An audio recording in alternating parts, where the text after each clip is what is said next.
नमस्कार. मी तुमची होस्ट गोल्डी. आज गोल्डीच्या किचनमध्ये बनणारा मस्त खमंग रव्याचा चिवडा. त्यासाठी कढईमध्ये पाणी ठेवून तूप घातलं. हे पाणी 2 कप आहे आणि 2 कप हा रवा घेतलेला आहे. या पाण्यामध्ये आता आपण थोडंसं मीठ घालूया आणि थोडासा हिंग घालूया.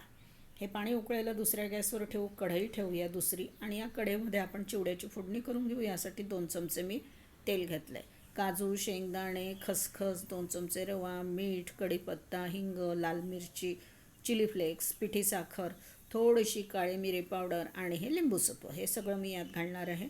आता पहिले आपण पाण्यामध्ये रवा वैरून घेऊया आणि याला झाकून ठेवू, म्हणजे हा रवा शिजून छान नरम तयार होईल.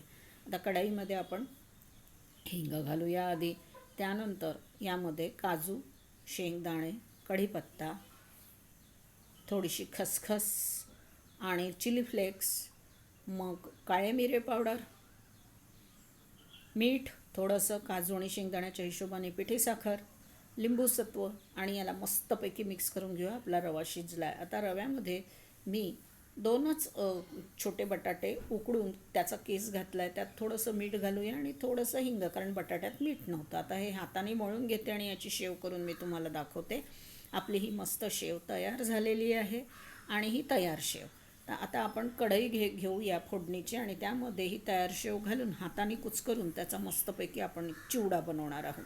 उरलेली शेव आपण डब्यात भरून ठेवू, 2 महिने ही टिकते. तर हा चिवडा तयार मी डिशमध्ये काढलेला आहे. तुम्हाला ही रेसिपी आवडली तर लाईक, सबस्क्राईब, शेअर जरूर करा. बनवा, खा, खिलवा. तुमच्या गोल्डीला छान छान कॉमेंट्स पास करा आणि ही मस्त सगळ्यांना चालणारी रवा शेव आणि चिवडा अगदी मनापासून एन्जॉय करा. धन्यवाद.